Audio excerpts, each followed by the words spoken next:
Hey Sam, good to see you again. We're going to do a little review like always, and just kind of reiterating what we kind of already know, and just looking at a little differences.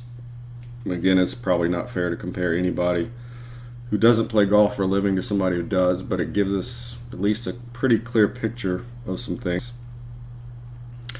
So I'm guessing Jordan is probably what, a +6, +7 handicap. Of course, last round of the Masters it's +9. But we can look at P6 when the shaft is last parallel to the ground and get a pretty clear picture of what's happening in your downswing. So we'll see Jordan, we'll look at the club, same height as his hands. We can see the shoulders look pretty square to the golf ball, and obviously we got two cheeks showing. So Jordan's not, a really big guy. Hits it pretty far though. I would definitely take his distance any day. So how did he get to that position, and what is he going to do from there? Well, let's start with what he's going to allow to happen. Is the shaft is basically parallel to the floor and pointed parallel left of his target. So the grip in the club is going to start moving upwards towards him, and this is all involuntary, by the way. He's not doing it consciously, but his wrists are unloading and his right arm is gently starting to straighten. And so there's first touch. Now we see you. If we get him back there for a second.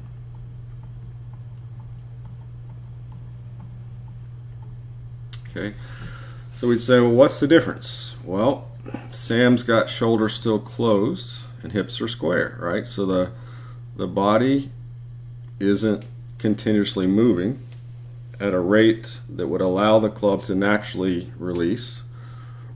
So since the body's kind of in the way, then you have to recruit some right arm. Let's get you back here. So you have to recruit some right arm straightening and some right wrist straightening as well to get that golf ball. And all it takes is a couple milliseconds firing either one early to hit a little behind it, right? Or a little same movement but a little flinch upwards and we catch the equator, hit a little thin. So that's really the root of the issues that you're having as far as contact.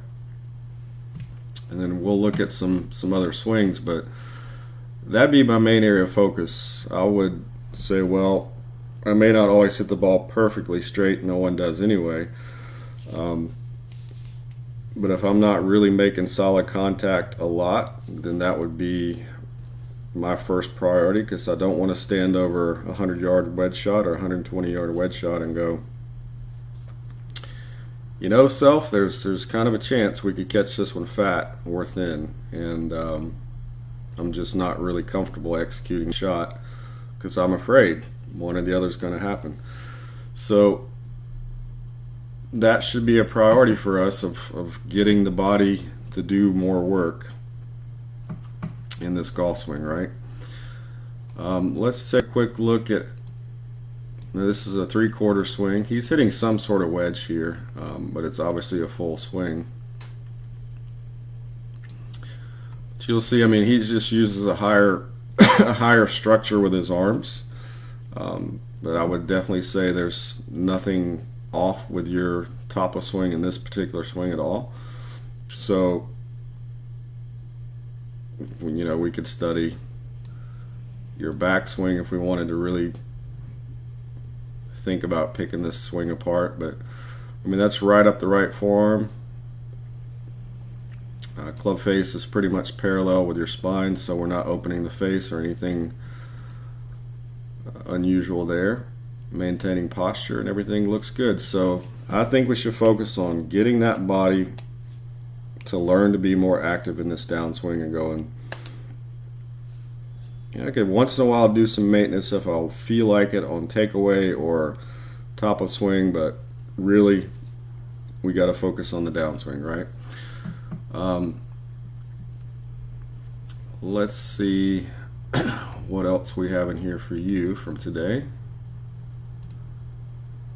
All right, so that was that swing. Let's look real quick at a wedge, see if there's anything to look at.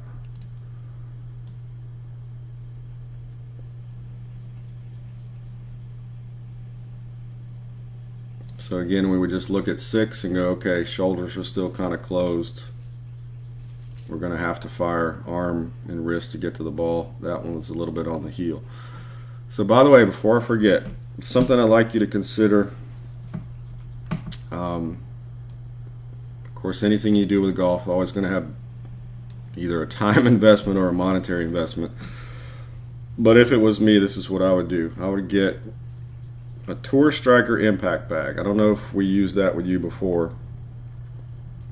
And if you go to the partners page on my site, you can get it through me or from them. But basically, it's an impact bag. So here's the bag part back here. You just stuff it with towels or whatever, but you can incline that bag to whatever plane angle you're working with the club you're using.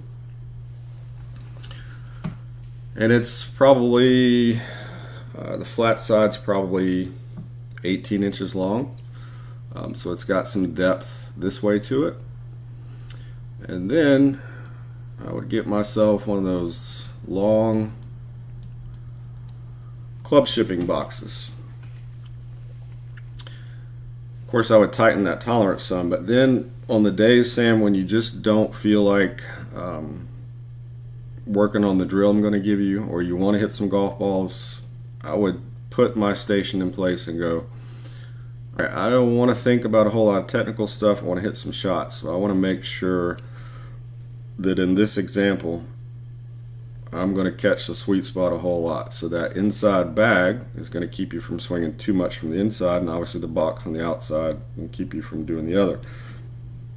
So then you can just train those wedges, especially just to go right through that gap, and that's much more valuable to you than just hitting shots without anything down there except the ball. To train your eyes and train your feel how to catch that sweet spot, okay? So if you got any questions on that, let me know. And let's see, we got one more in here, I'm sure. Driver.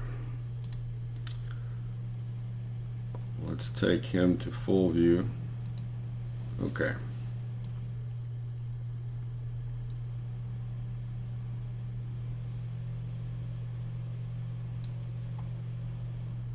So again, at our 6, just a little close with the shoulders and the hips are not opening up, right? So the harder or faster we do straighten the right arm, obviously the sweet spot's going to move away from us, which is going to present the heel, which is going to shut the face on those longer clubs, especially cause the ball to start left. Even if we had a mild 1 degree in the outswing path, if that heel contact closes the face 3 degrees, we're going to hit some sort of pull hook and we're going to go, I don't know if I'm coming over the top to do this or what. So that's a good place where you could also use that Tour Striker bag because again, you would start to develop some feel of a pretty neutral path.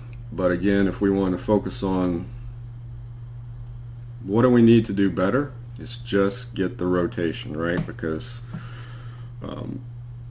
if we're coming through 7 or 8 degrees into out with a driver, even if the club face is perfectly square at impact, that's 0 versus 7 curvature gonna just jump left. It may start straight, but it's gonna have a ton of hook spin on it. That's if we catch it on the sweet spot. If it's on the heel, it's going to close it, make it start more left. Theoretically, heel contact with the driver makes it cut, so then we could get pull cuts, all kind of stuff. So we've got one thing we can do to work on ball striking on the range, and now I'm going to show you what we can do to get that body more active. So I would start with club upside down just because the weight of the club head is going to interfere with the drill, since you're only going to use the right arm. And I would just take it to the top and go, okay, to start my downswing, I'm going to push my left hip back into place. And you can see how it moved my right arm and the club because it's all connected. And I would just do that 3 or 4 minutes in the mirror if you can and get that feel into your body.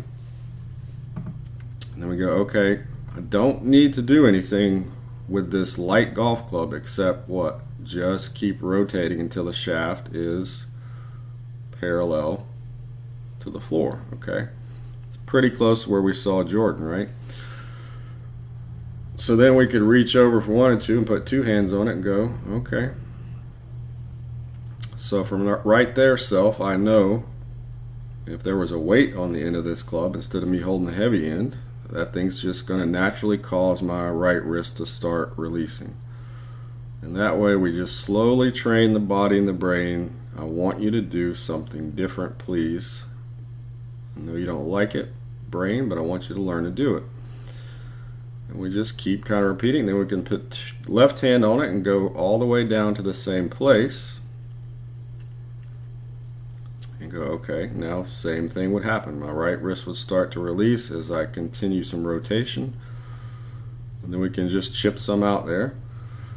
And then we can do it 2 hands from the top and go, okay, let me see if I can get in that same P6 position with both hands on the club. Alright, so there goes left hip going back into place. Rotate to 6. And then just keep rotating and gently let the club just touch the ball. Okay, I know that's boring stuff to do because it's much more exciting to hit a golf ball. But unfortunately, we know the conscious mind just can't learn something new very quickly at speed. So I try to spend 5 or 10 minutes doing that every day for a couple weeks. It's gonna get a little monotonous, but just tell yourself, how else am I really gonna change to teach my body to rotate and keep rotating? Either gotta do this, or I just go hit golf balls and hope in the 2/10 of a second it takes to swing down that my brain somehow makes my body just continuously rotate. Probably won't happen that way, but certainly sounds good in theory. So now we got 2 different ways to practice, one with hitting a golf ball, one with none. Once you do this drill for a couple weeks, and I know that sounds like a long time, but trust me, if you look at Tiger when he redid his swing, it took him 18 months to even make the swing changes that he was trying to make at that high of a level, practicing probably 6 or 8 hours a day. So once we get the feel of this drill, then we would start just going from dribbling the ball across the floor to a marginally increased speed. And again, use the time on the range to do your station. But try not to use your time on the range trying to make a big swing change at full speed, because it just really small percentage chance that you're going to make any change that's going to last. Okay, so that's my thoughts for you. If you got any questions, let me know. Okay.